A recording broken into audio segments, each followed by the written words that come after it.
Thank you for tuning in today to this short devotion.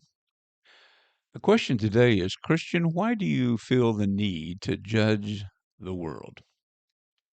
In 1 Corinthians chapter 5, the Apostle Paul makes it crystal clear, actually, that our judgment should be confined within the household of faith, within the church, within the family of God. We can make righteous judgments, but outside of the faith, outside of the church, outside of the household of the family of God, God alone is the judge. And I think that's why James wrote in James chapter 2, where he says, on that great day of judgment, judgment will be without mercy to the one who has shown no mercy, because mercy triumphs over judgment. And so James is just saying, so speak and so act as people, as children of God who live by the royal law, loving God and loving our neighbor as ourselves. Our words and our actions speak louder. As children of God, we have to live a daily life making the royal law supreme. And so the world can see that. Not perfection, but pursuing to speak with our words and act in our actions our love for God and our neighbor. Because when we stand before Christ the judge on that great day, as children of God, we who belong to him will give an account of what we did with that great salvation that was purchased to us through Jesus Christ.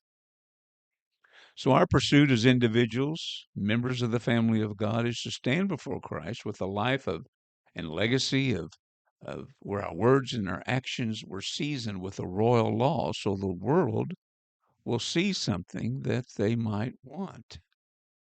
But if we Christians continually complain about the world, judge the world, rail against the world, fight the world, make condemning threats at those outside in the world, you'll never, ever win that battle. Instead, you may find yourself fighting against the very God you say you love and trust. Because God says that is my jurisdiction. I alone judge the world. Trust me, Christians, we have enough to do to keep our own house swept and clean.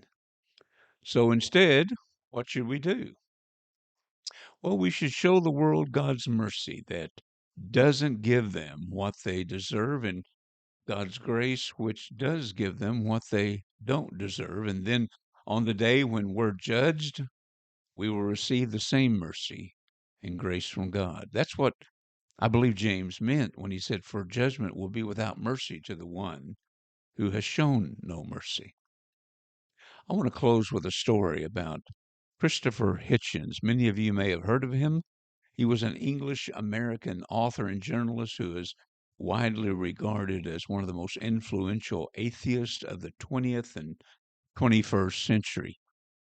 He spent the majority of his life on earth destroying any concepts of God or Jesus or any God for that matter. He debated, he wrote books, articles, gave lectures at universities, spoke against all the Abrahamic covenants and religions, and had a best selling book entitled God is Not Great. He was a confessed socialist and admitted bisexual. And on June 8th, 2010, while Hitchens was on tour in New York City promoting his memoirs, he came down sick. And soon after, he announced that he now has esophagus cancer and will be undergoing treatment. A heavy smoker and drinker since his teenage years, Hitchens acknowledged that these habits probably were likely to have contributed to his throat cancer.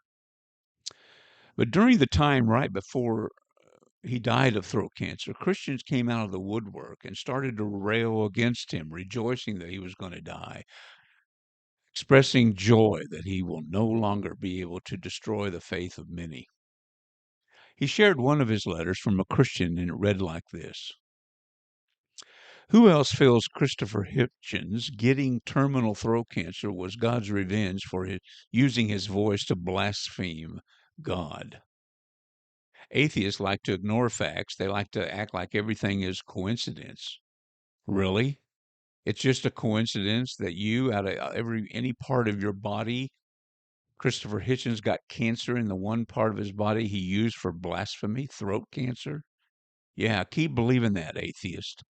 He's going to writhe in agony and pain, and he's going to wither away to nothing and then die a horrible and agonizing death. And then comes the real fun when he's sent to hellfire forever to be tortured and set afire. Now, I don't know about you. I definitely would not want to spend my life destroying the faith of anyone. But I do know one thing for sure.